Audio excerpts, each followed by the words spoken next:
When you fire, I also fire, all right? No. What is the one thing that is essential to living a balanced life? Sense. What is one thing you'd like people to remember about you at the end of your life? They must live so wonderfully that they don't even remember me.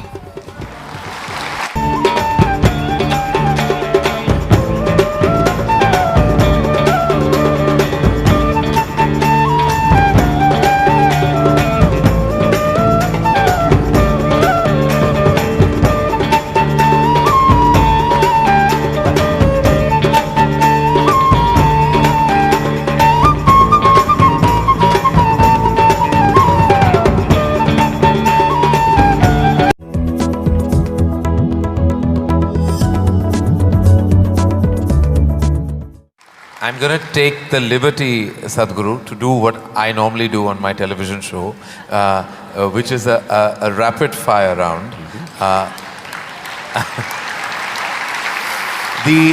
Normally the end of this round… When I was young, I watched a lot of, Wild West movies. Right. When you fire, I also fire, all right? No, but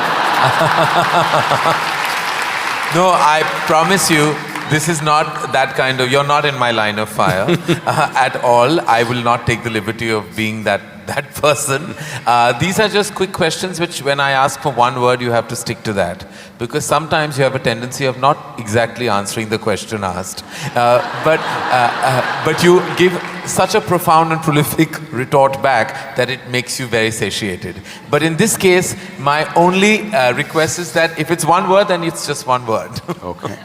And the end of this, normally, you get a hamper, but in the absence of a hamper here, you already have something, right? Yes. So,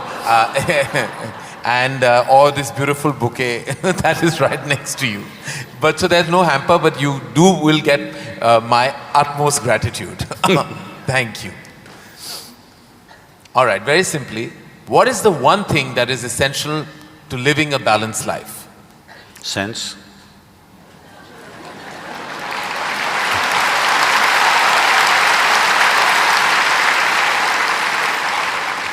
What is the one thing we must absolutely do away with in order to lead a balanced life? Senselessness. Yes. All right. I thought that was coming. First thing that comes to your mind when I say the following, the first thing, organized religion. Madness. Marriage. Cohabitation. Competition. Stupid. Money. Useful. Love.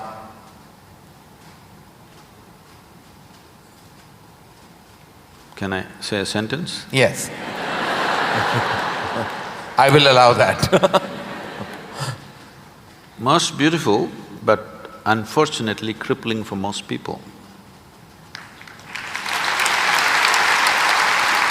If I can little elaborate that, see, if something unpleasant cripples you, something nasty cripples you, it's acceptable. When something beautiful cripples you, it's a true disaster.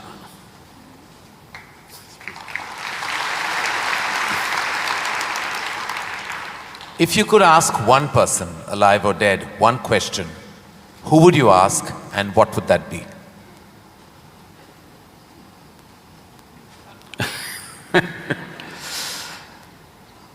I really sorted out all my questions because I did not spend time educating myself or doing anything. I spent my entire life sorting out every damn question I had. I've kind of run out of questions. And you certainly have not run out of any answers and you never will. Best advice you have ever received? Nothing. Never? No. I never sought, nor did I receive. I made myself in such a way I'm incapable either of seeking advice or giving advice.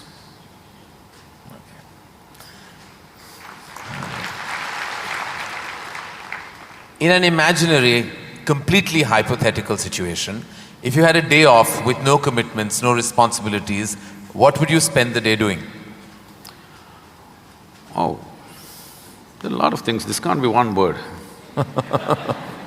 No, it's not one word. See,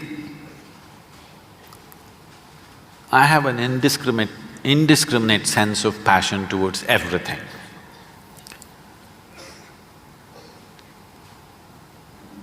There were lots and lots of things I did at one time, but these days, time is not allowing me to do that, so generally if I have little time, all I do is play golf. Because that's safe and within the city and I can get back in time for something else to be done. But if an entire day is left to me, which they've not done for a long time, they've not left it to me. If that happens, I will close my eyes and sit because that is the best, I am at my best when I truly have nothing to do.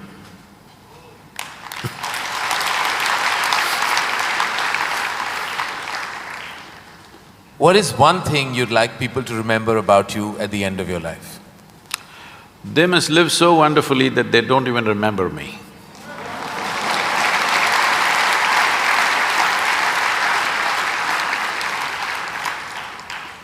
If you found a way to travel through time, where would you go? I'm kind of done with all those things. Your universe visited already, you have visas for every part of this ecosystem. If we can do some slow fire, Yeah. because that's a question with many ramifications. This, for example, traveling in the world, we jetted around and now we want to travel to the Mars, we want to travel to another place. And now that's not enough, we want to travel into the past and future. All this longing is again exploratory in nature. Whether you go on vacation to Maldives or you want to go to Mars, it is fundamentally exploratory. Maybe you're also thinking of relaxation and pleasure and whatever, but essentially it's exploratory, otherwise why can't you do it here? It's something that you want to do, you want to touch another place. This longing is there in the human being only as long as the life that you are remains in a seed form. That is, it did not sprout and blossom. This happened when Adi Yogi was expounding the science of yoga and talking about the nature of the cosmos, how it's related to your individual self and what you can do with it. Then the seven sages who were with him, they asked, what is the nature of this cosmos? How big is it? Where does it begin? Where does it end? So he laughed and said, your entire cosmos, I can pack it into a mustard seed. Because your ideas of time and space are essentially because you're living within the framework of your intellect. If you cross that dimension, then there is no such thing as time and space. Everything is here and now. So, traveling through time, space, no, it means nothing to me because it's difficult to express, difficult to articulate. If I sound little… I have a reputation of being very logical, but if I sound illogical or silly to you, you can blame it on my jet lag. I just come from United States after 6 weeks, so you can say maybe he was jet lagged, that's why Sadhguru is saying something silly. But I'm fine. I'm saying this because you can't fit the universe into your silly little logic. Today's human being is too overly enamored with their own logic that they're missing the entire life. The gamut of phenomena that's happening in the existence is missed because the only way you can accept anything is it has to fit in to the square hole of your logic. Anything that doesn't fit into your logic, you will reject. In this, you rejected the entire cosmos. In this, you have rejected the magic of life. You have become a slave of logic and completely missing the magic of life. So, this time, space, all this stuff is because intellectually you're trying to dissect the universe and try to understand this. Tell me, if you sit here, suppose you're very joyful, do you see, you will not know how the day passed off. And if you're depressed, do you see the day won't pass? So time is a consequence of the miserable nature of human existence. If you are truly blissed out and ecstatic, you wouldn't know what is a day, what is a year, what is a lifetime. You wouldn't know. There have been times I sat down, I didn't realize, I thought it's 5 minutes, but people gathered around and started molesting my feet. Well, because in their understanding, I sat there for many days or whatever. This idea of time and space is a very convoluted idea simply because people are stuck in the framework of their logic. My work, my fundamental work is to take people beyond the framework of logic into the true magic of existence, our own existence. But it takes a lot of time. Still, my reputation is of being very logically correct because I'm still trying to woo them still wooing them, you know. For the real thing to happen, they will take a long time, unfortunately, because they have become such slaves of their logic. What is the first thing you notice when you meet a person? Just everything. Everything. Everything. Past, present and future.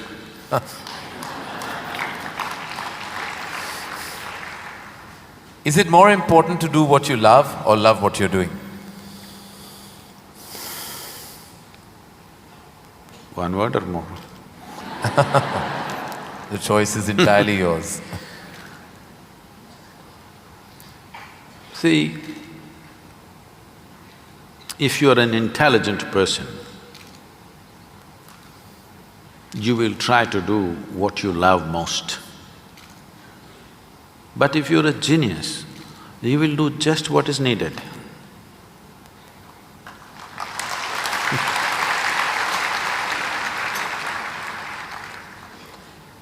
If you could be invisible for a day, what would you do?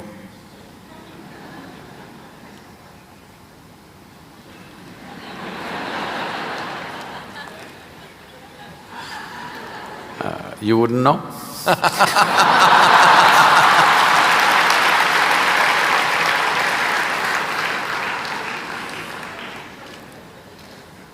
With due respect, what is your biggest weakness? Biggest? What is your biggest weakness?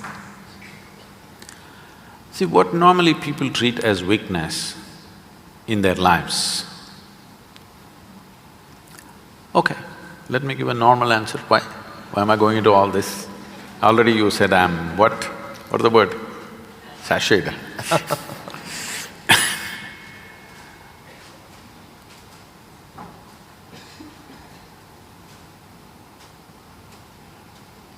My biggest weakness is, I love danger.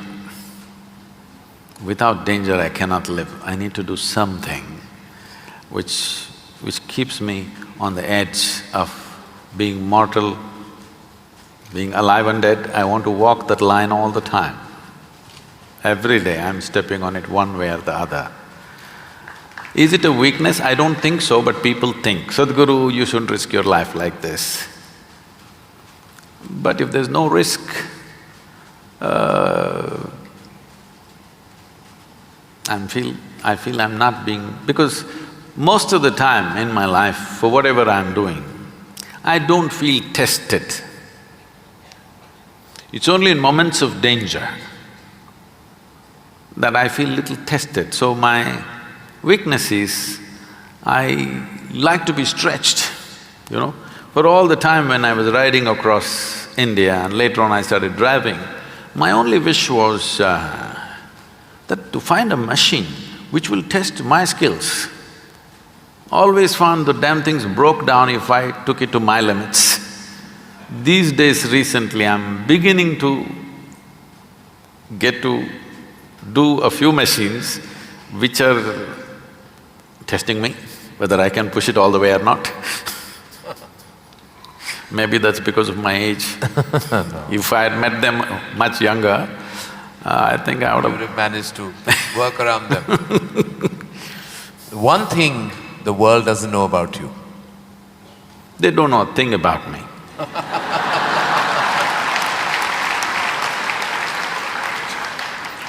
That's a fact.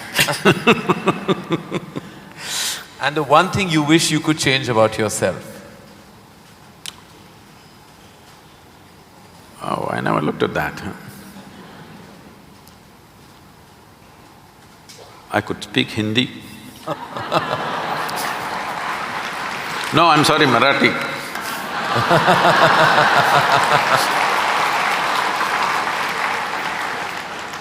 The one thing you wish you could change about the world. Oh, a lot of things.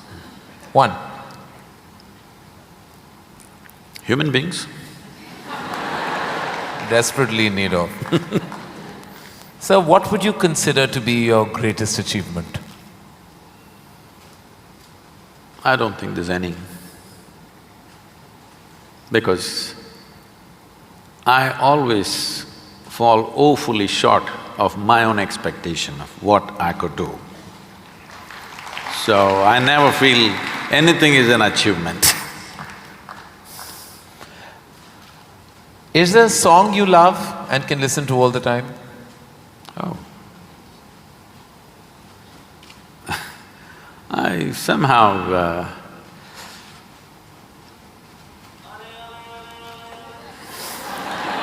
nah.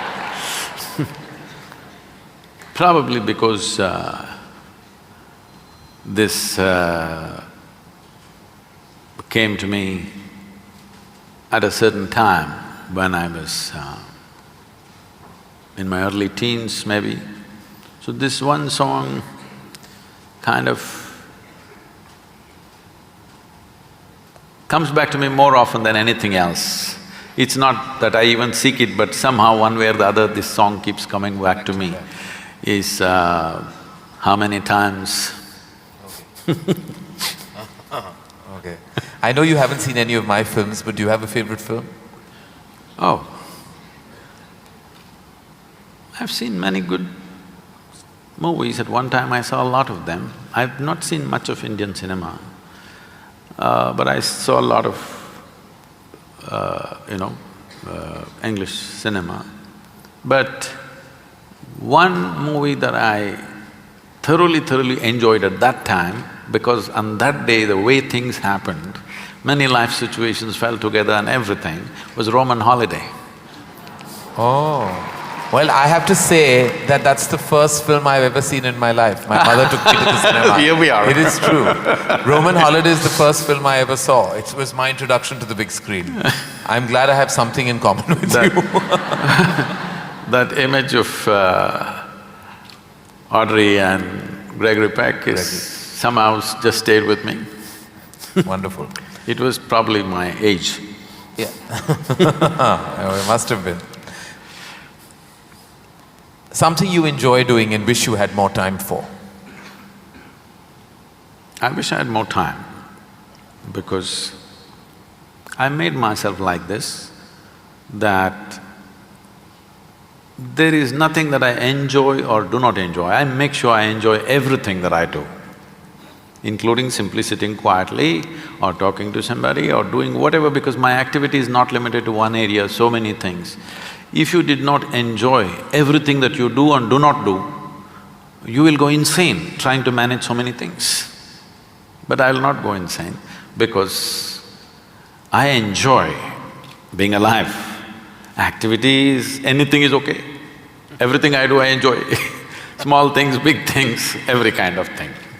Most profound things and silly things, I enjoy thoroughly. Should us all. Lastly, in a biopic made on you, who would play you? But who would make a biopic first of all? No, there would be lots of interested people. Maybe you should animate.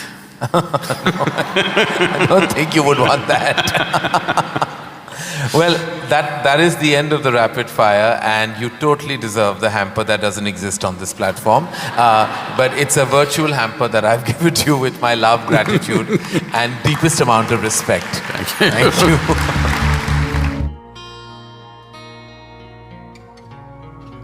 Yoga